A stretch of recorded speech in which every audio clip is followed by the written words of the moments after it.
What's going on, everyone? Data Report here with another edition of the Pandemic Update video.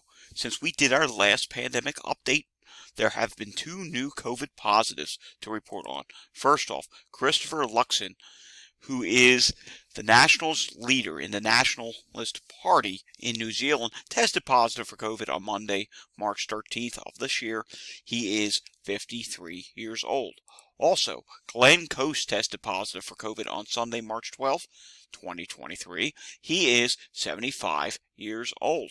On this day in COVID history, on March 14th of 2020, the CDC issued a no-sail order for all cruise ships, calling for them to cease activity in all waters that the U.S. holds jurisdiction over. Remember, this is the period where the country was starting to begin to shut down as the COVID pandemic was starting to really take off. And as we all know, here we are, it still is in a pandemic.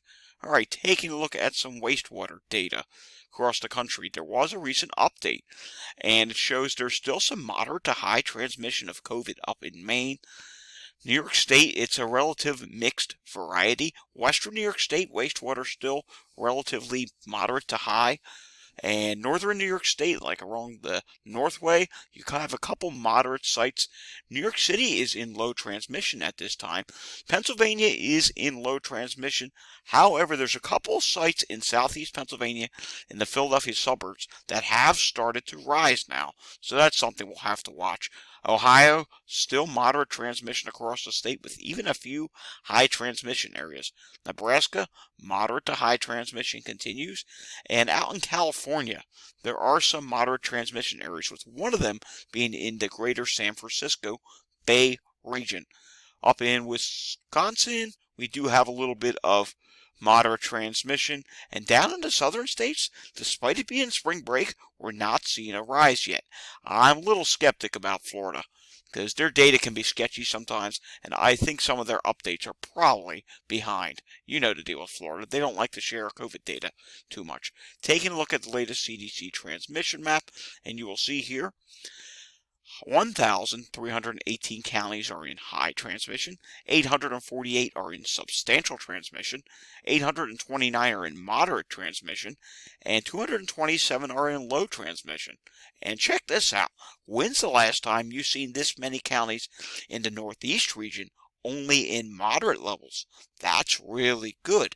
Now, yes, a lot of people are not getting tested, but this is some of the lowest levels we've seen for some time. We have not seen this many counties. It's 25.73% of the counties in the United States in moderate transmission.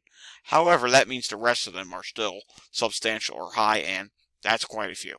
Taking a look at the latest subvariants from the CDC variant proportion, and you will see here that the XBB.1.5 is still 89.5%. BQ 1.1 is 4.7%. XBB is 2.1%. XBB 1.5.1 is 1.6%, and BQ.1 is still at 1%. New York State, hey, last 24 hours they report below 1,000 cases, only 805. That's pretty good. Test positivity is 2.7%. That's not good because it's it's a 0.5% higher than the 2.2% 7-day average. New York State hospitalizations, they're up ever so slightly, and that does tend to happen on Tuesdays. 1,438 people in the hospital, 155 people in the ICU. The latest numbers from Texas show 7,244 cases on last week's update. There'll be a new update tomorrow. 1,035 cases per day is their average, 102 deaths on their most recent update, and the hospitalizations in Texas are at 1,635.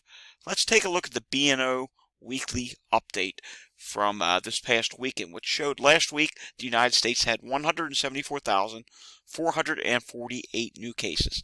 We know that's an undercount because a lot of people do not bother to get tested anymore, which is a big problem. The real number is probably likely closer, if not over, 300,000.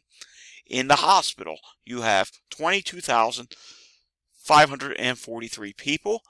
In the ICU, you have 3,007 people in the ICU, and last week there were 1,801 new deaths. Taking a look at some Walgreens data here. The national positivity rate at Walgreens is 27.3%. That is down 2% from the 29.3% of last week. Maine positivity is dropping. That's at 25.9%. Taking a look here at New Hampshire, positivity is rising still at 41.2%.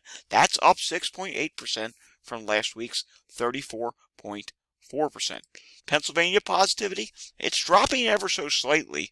We'll have to see if that continues. As stated, there were some wastewater facilities in Southeast PA, 3 of them to be exact, that are showing signs of rising now. Taking a look here at North Carolina, 25.8% positive this week versus 22.9% last week. That is up by 2.9%. Taking a look at Wyoming, Wyoming still continues to be really bad for some reason. 30.8% positive. That's up 21.7% from the prior week's positivity of 9.1%.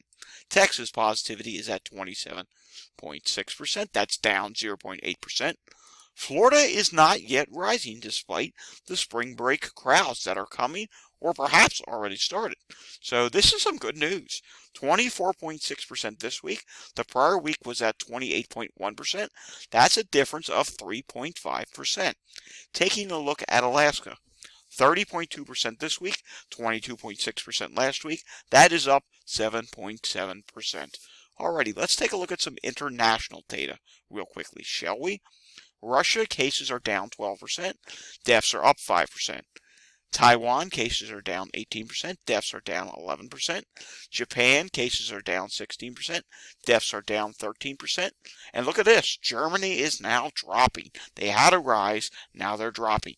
Cases are down 42%, and deaths are only up 1%, so deaths are on the verge of dropping as well. Chile cases are up 38%. And deaths are up 7% as well. Mexico cases up 9%, and deaths are also up 25%. Poland cases up 20%, and deaths are down 7%. Italy cases are down 45%, and deaths are down 49%. Alrighty, finally, let's do a brief check of the flu conditions across the country. There are a few areas with moderate to high transmission still. New York City still at high transmission. Washington, D.C. still at moderate transmission. Moderate transmission in New Jersey. Moderate transmission in Virginia.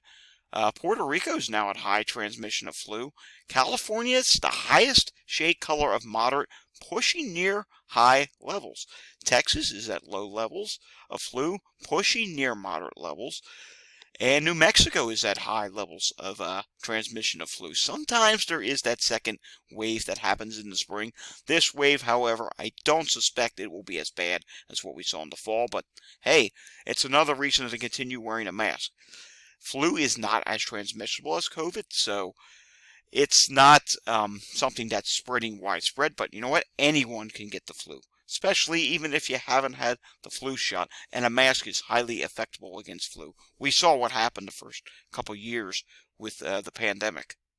Flu cases were significantly lower during that time period, and in fact, there was almost virtually no major flu outbreak. Alright, that does it for today's video. You may have noticed that we have not done an update in a couple days. I'm going to be cutting back on the frequency of these videos, probably to about 2 to 3 times a week, and one of those videos may include something else or be something different in the pandemic related category. So I hope you enjoyed this video, and if you did, give it a like down below. And if you want to see more content like this, hit the subscribe button down below. Until next time, stay safe, everyone.